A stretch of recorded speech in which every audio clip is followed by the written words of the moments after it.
Now, nuclear energy, you want to make a start, you can make a start only with uranium.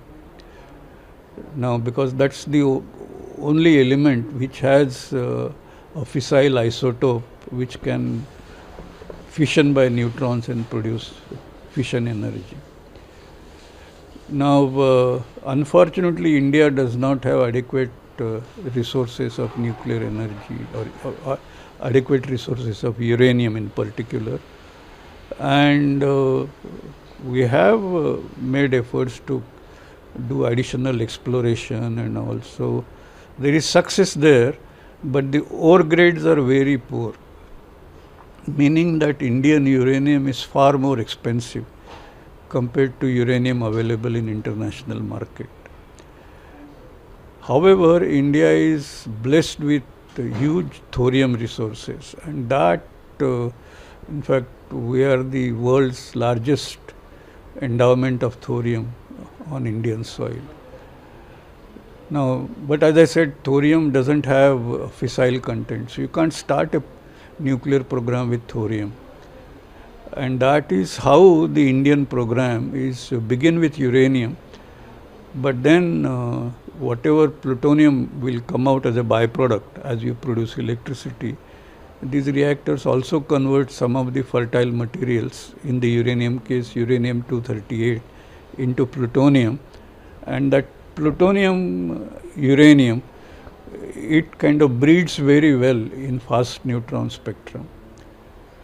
So the objective of fast breeder reactor is to expand. Of course, first objective is to produce electricity, but along with electricity production, it expands our fuel resource. So it's a both electricity factory as well as nuclear fuel factory.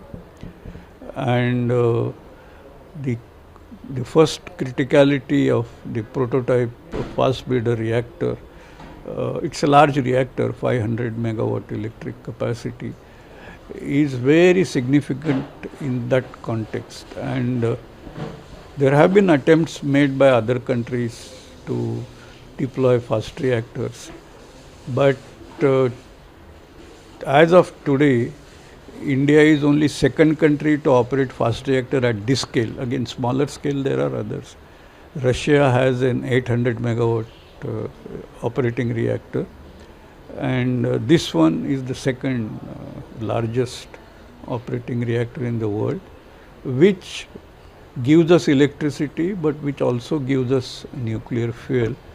And going forward, it will, while it gives nuclear fuel, just like uranium can be converted to plutonium, once we become large enough, then you can use it to convert thorium to uranium-233, which is our ultimate objective, and that is the importance. So it will produce fuel for Viksit Bharat, or it will produce clean energy fuel for Viksit Bharat. That's the historic importance. We have to carry on with this the nuclear energy mission, 100 gigawatt. That is what we want to achieve by 2047. Of course, it will be based on uranium imported from outside, but utilize this time to, just like why are we building fast reactors? We are building fast reactors to irradiate thorium. So we want to create large capacity of fast reactors. You can irradiate thorium at scale, produce uranium-233 at scale, and secure or become energy independent through thorium uranium-233 fuel cycle. Now, PHWR itself, we are talking about 100 gigawatt. Now, this 100 gigawatt is also a large enough capacity. So, just like one could irradiate thorium in fast reactors, we could also irradiate thorium in heavy water reactors, which we are anyway building. And by the way, heavy water reactors are ideally suited for, they call it, it's a fuel cycle flexible. It can take different kinds of fuel cycle. So you can actually make a fuel which is predominantly thorium, maybe 80% plus thorium. You mix it with what is known as HALEU, high assay low enriched uranium, and irradiate that in PHWR.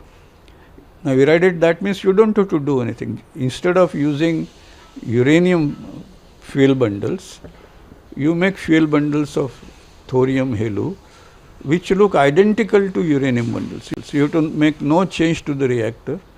You have to make no change to the external configuration of fuel bundles, so handling and all remains the same. But then it makes the reactor PHWR safer. It also makes the spent fuel arising much lower because the burn up is high. You will get 7 or 8 times more burn up, more energy for the same quantity of fuel. So the waste arising, the so-called spent fuel arising, becomes low. You want to go through recycle, you can recycle uranium halo bundles just as the way when you go to third stage, you will be recycling thorium uranium into third stage.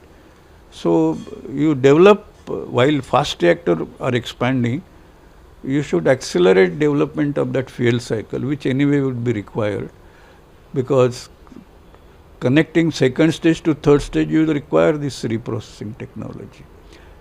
Similarly, third stage you will require a different reactor. Start developing that reactor now. So if you develop that in say next 10 years, these things, then you are ready for using the spent fuel coming out of PHWRs, thorium halo, and recycle that in thorium reactors. You can get on with your thorium ambition. So you can complete your Viksit Bharat ambition out of the nuclear energy mission. But you are also ready to start off the thorium utilization right then. Fast reactors will grow and then it will provide additional uranium-233, which is also very important. As I said, India is not going to end in 2047 or 2070. We require continuously energy supply with progressively increasing quantities. So I think this is important, this is historic. But in as far as realizing our energy needs of Viksit Bharat, we need to accelerate